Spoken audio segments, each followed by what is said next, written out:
Senator Blunt, Rochester, you're recognized for 5 minutes. Thank you so much, Mr. Chair and Mr. Hickenlooper, for that sharing of the time. I will first start out by acknowledging that today here with us are representatives from the Delaware State Education Association, and I want to thank them and all of their members for being here in Washington, but more importantly, for what they do for the students and families in the state of Delaware. I also want to thank you, Ms. McMahon, for taking the time to come and meet with me and talk about a myriad of issues. I especially appreciated your candor in our meeting.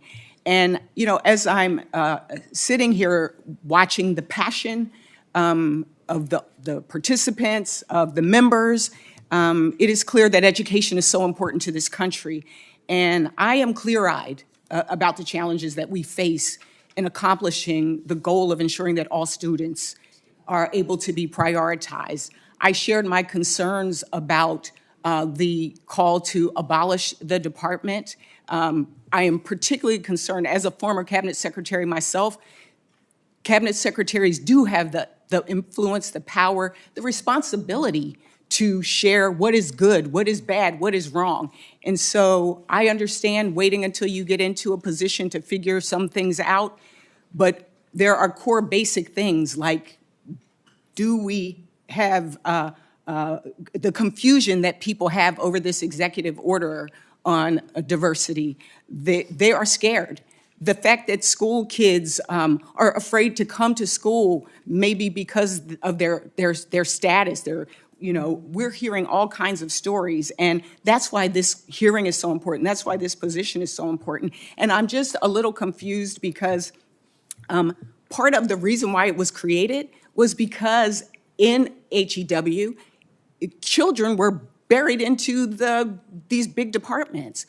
Why do you think that a department that is focused and that really is dealing with children, whether it's civil rights, disability, providing the checks and balances, why do you think that it is better to stick the functions of dealing with children with disabilities in a huge department that will not have the same priority?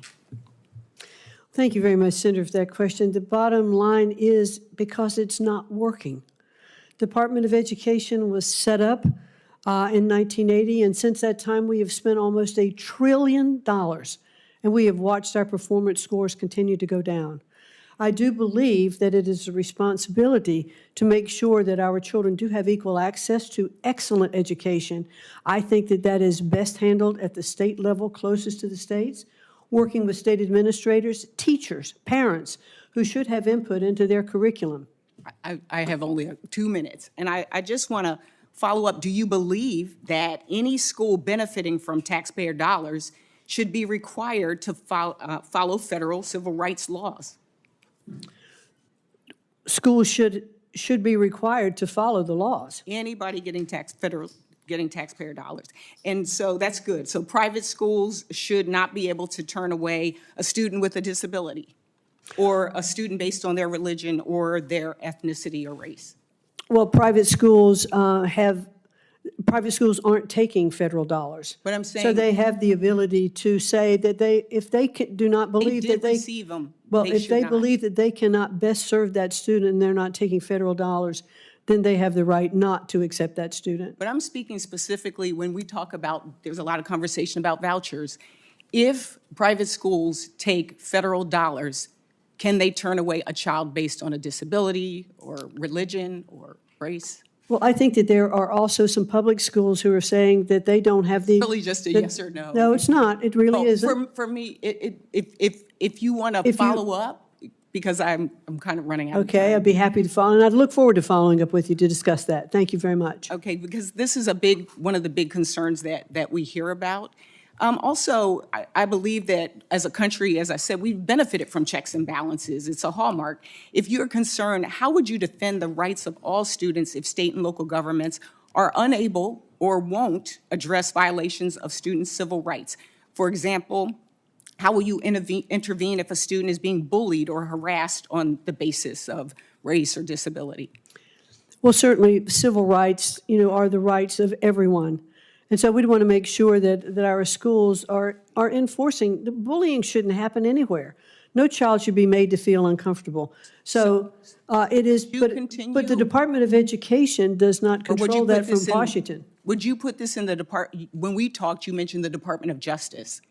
Would you move this to the Department of Justice? Well, one of the things that we talked about, as I said this morning, that I think there may be more appropriate places that maybe the Department, OCR, that is currently in the Department of Education, is better served in the Department of Justice, where they have civil rights attorneys as well. But I don't know those things yet. If I'm confirmed, I look forward to getting in and really digesting and understanding where all of these particular aspects need to fit to best serve our students. That's the goal. Well, It's to protect our students. I look forward to following up. You can understand there is a lot of distrust based on people's motivations in just the past few weeks. I think that's why you're seeing all of what you've seen in this audience today in terms of participation of the folks here. This is important. Our students are important, as you know. And so